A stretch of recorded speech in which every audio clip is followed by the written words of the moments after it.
Hi everyone, welcome back to my channel. So today I'm going to be filming my top 10 favorites in my collection. This is a little challenging because my favorites keep changing depending on my mood and the weather and what I'm currently reaching for a lot, but this is what we have. So let me start with Christian Dior's Pure Poison. This is actually an empty bottle. I need to get another one. This is a Oh, it smells so good. Musky white floral fragrance. I believe there's some citruses. There's gardenia, tuberose, jasmine, maybe orange blossom. I can't remember exactly what's in here. Some woody notes and some musk in the base. And this is just a beautiful kind of classic, clean, fresh, a little bit soapy, white floral fragrance. I find it to be actually a very sexy fragrance. I think because of all the musk and the woody notes in the base. This is a really nice, easy reach for me if I want to wear something, but I'm not sure what, but I don't want to be bothered by it, and I want it to perform all day and smell really good. This is what I reach for.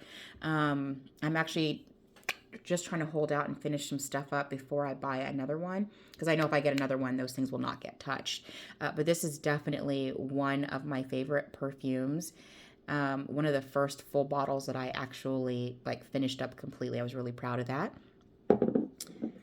The next one I have here is, let's go with something I talk about a lot. This is Kayali Deja Vu White Flower 57. This is another white floral fragrance. This has, I believe, jasmine, gardenia, and tuberose. It opens up with, I want to say pear and nectarine. And then there is vanilla, some woody notes, and maybe cashmere or suede or something like that in the base. I love this fragrance. This is also my second bottle. I've already gone through a full bottle of this. This is the 100 ml. I went through a 50. I find this to be so intoxicating. This is another easy reach for me. This is something I could wear every day over and over. I never get bored of. The performance gets better as you have the juice longer and it darkens and like the vanilla develops. If you don't like white florals, I would still recommend getting a sample and giving it a sniff. It's not like a bouquet of white florals, which I actually found I love the smell of, but don't like to smell myself. I like white florals that are either warm or they have like musk in it, like the Pure Poison, just something else going on. Just a bouquet of white flowers doesn't really do it for me, but this one is one of my favorites. I reach for it all the time, and you can already see how big the dent is in this new bottle. The next one, let's do this one. So I've got Tom Ford Fucking Fabulous. I love this fragrance. It's got leather. I believe it has lavender, clary sage, maybe some bergamot. I'm not sure. Something that brightens it up. I believe there's also tonka bean in the base. This is a really sexy fragrance to me. I find it to be an easy wear. It's, not for everybody. You do have to like leather. Leather is definitely prominent in this, but I feel like the leather is really smooth and well done. This smells like if someone was wearing a really beautiful perfume and then they threw on their leather jacket, what that jacket would smell like after they took it off. So it's like a mix of this really beautiful, fragrant perfume with a little bit of leather in there. I really love this one, and I get complimented on it whenever I put it on. I do need to wear it more. It is expensive. Not sure it's worth the price, but if you can find it for a really good sale, a really good discount, give it a try and see how you like it on your skin. Because I didn't think I would like it with all the notes that were in there that looked really weird. It sounded really weird. I spritzed it on and it was love at first sniff. Fortunately or unfortunately, I guess, for my wallet. But that's definitely one that's in my top 10. Let's move on to Parfums de Marly's, Delina's. I actually just talked about these in another video. And when I talk about these ones, I'm just going to talk about all three of them because they are so similar and yet different enough to have all three.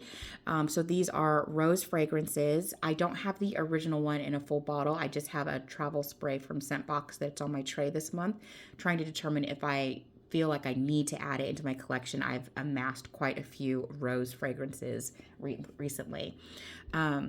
But these are really beautiful, classy, feminine, elegant, good performing fragrances that I just enjoy reaching for again and again and again. This one I wear out and about, but this is one I actually love to wear at home for myself. It's sweet. It's got this depth to it. Very feminine, very like a soft, bold, soft but bold fragrance.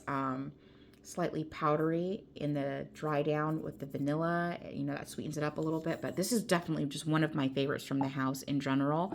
I really love that. And again, that's one I wear. I don't even care if nobody else liked it. I love it. It makes my eyes roll to the back of my head.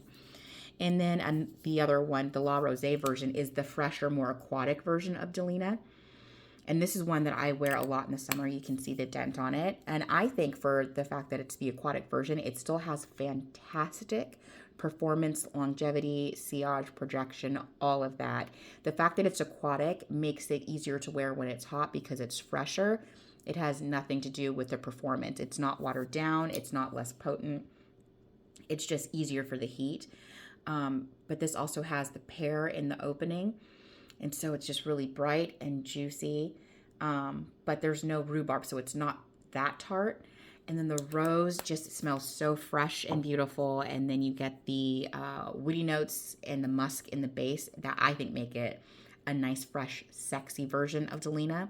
And then, of course, the original Delina, which I have grown to really, really appreciate and like, and will most likely add that bottle to my collection soon.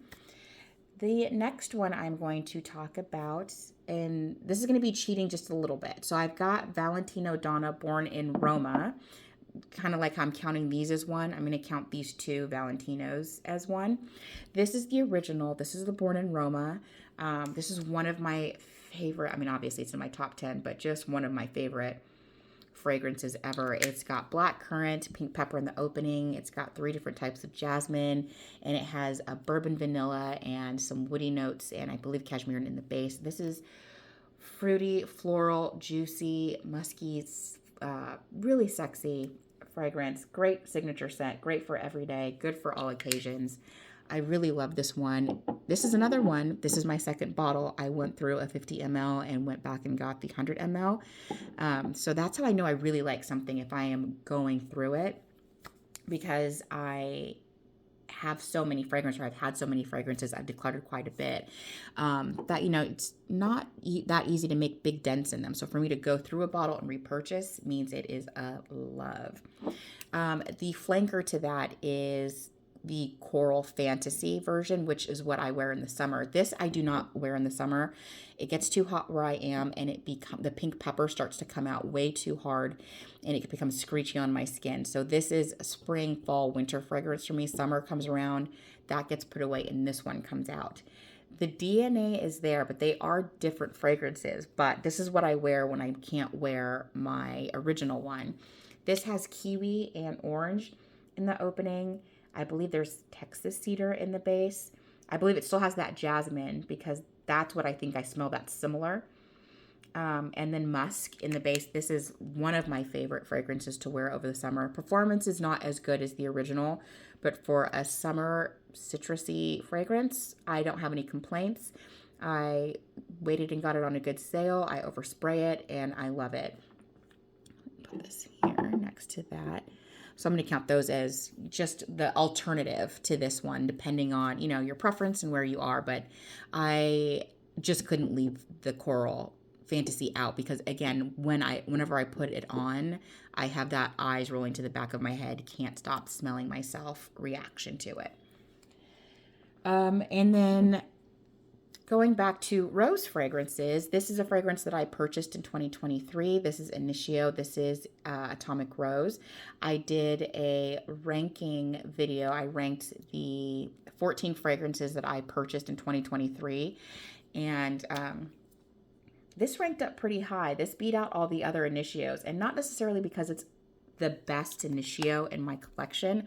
I also have Oud for Greatness. And I love that fragrance. It is so good. I find it to be a unisex fragrance. I wear it. My boyfriend wears it. It smells so good on him. I love the way it smells on me. But I reach for the Atomic Rose more. I can already tell I'm going to reach for it more. Apparently, Rose is a fragrance note I really love, which surprises me because I didn't think I liked floral anything until I got into fragrances. But this is also, I find, to actually be a very easy reach for me if I want to smell good, but I don't know what to wear. Atomic Rose does it every time, and I love it from beginning to end. The whole performance is great, and I'm so glad I picked that up. I wasn't going to, I wasn't sure, but there was a sale, I got it, and I'm very, very happy that I did. Okay, the next one in my top 10 is going to be Byredo Mojave Ghost. I love this fragrance. This has a pear note in it. I think it's Sopadilla. This has some floral notes in there. I believe it's violet. Oh, it smells so good. There's musk. I'm not sure what else is in here, but this is a really nice, classy, clean, fresh, kind of minimalistic type of scent profile. It's a little bit powdery. That violet gives me this really lush vibe to fragrances. So it's like, it smells like how just the most finely milled, luxurious powder would feel. That's the best way I can describe it. On my skin, great longevity. I get full day's wear. I put it on the morning before work. I can still smell it on my skin when I'm done with work at the end of an 8-hour day. I know not everybody has that experience, but I do. I don't feel the need to reapply it. And it has gotten a little bit stronger the longer I've had it. But this is great for, I want to smell fantastic, but I don't want something that's going to bother me. Great signature scent, great for any type of occasion. I love this fragrance. I'll be keeping my eyes open for another sale. I think the reason why I don't wear it as much, not only because I have so many fragrances, but it's pricey. It's a pricey fragrance. So when I see it on sale, I will buy a backup bottle. That way I can feel free to just go ham on this one and not be worried about it running out. Love, love, love, love this one. The next one I have here in my top 10 is Armani Prive's Bleu Turquoise. This is a salty vanilla fragrance. Oh, it smells so good. So there is black pepper in the, I believe that's in the top. There's cypriol oil. Again, there's salt. There's vanilla. I'm not sure if there's tonka bean in here or not. I can't remember. And I think there's jasmine in here. And I also believe that there's ylang-ylang in here because it has a tropical vibe. So I believe there is floral notes. I'm pretty sure it's ylang-ylang. There could also be jasmine in here. I love this fragrance. I've talked about it a lot on my channel, so I won't talk about it too much here. But the performance to me is fantastic. The longevity is there. The quality is definitely there. This smells very luxurious to me. I'm so glad I tried it because I was a little skeptical. And I love the bottle. Turquoise is one of my favorite stones. So I just love the bottle, just the way it looks. And then I'm very grateful that I happen to absolutely adore the scent that's in here. But this is definitely going to be one of the fragrances I think I'm going to have in my collection for life. I hope it doesn't ever get discontinued because I feel like that always happens to me. Next, I have MFK's Baccarat Rouge 540. This is a new bottle. I have a smaller bottle that's just about gone. It looks empty on camera, so I didn't want to bring that one out. And this is I believe, amber floral, woody type of fragrance. It has saffron, jasmine. It has wood notes, I believe fir, maybe cedar. I can't remember. And there's like a molecular vibe to it. Perfect signature scent if you like it. For me, I love it. I can wear this year round, any occasion, any season. It's never a bad option when I pick it up to wear it. I've talked about this also a lot on my channel. I've gone through a bottle and I picked up the big boy because that to me was, it made more financial sense than picking up another small bottle because this is 200 mLs. The small bottle was 70. So for the price difference, and I got this on a really good sale. I did not pay full price for this. It made it make more sense to get the big bottle, but I love that fragrance. This is definitely going to be a lifer for me, I feel like. I can't imagine not wanting to have that in my collection anymore. And the 10th fragrance that I have in my top 10, this ranked number 1 in my fragrance ranking video. And this is MFK's Féminin Pluriel. This is just one of my favorite fragrances in my entire collection. Oh, it smells so good. So it's got floral notes in there. There's also violet. So it has that same kind of lush quality to it that I get from Mojave Ghost. I want to start testing out some more fragrances with violet in there and see if that's what I think I'm smelling, what the vibe that it's giving me, because I really enjoy that aspect to the fragrances. There's rose, I believe there's bergamot, there's maybe patchouli. This is a floral sheep fragrance. It's just really classy. Again, great signature scent. It's good for all seasons so far, in my opinion.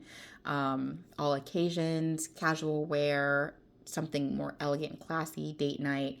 I love this fragrance. I never regret putting it on. I have to sometimes stop myself from reaching for it. And I've gotten a lot of compliments on this. Every time I wear it, my boyfriend's around. He's like, tells me how good I smell.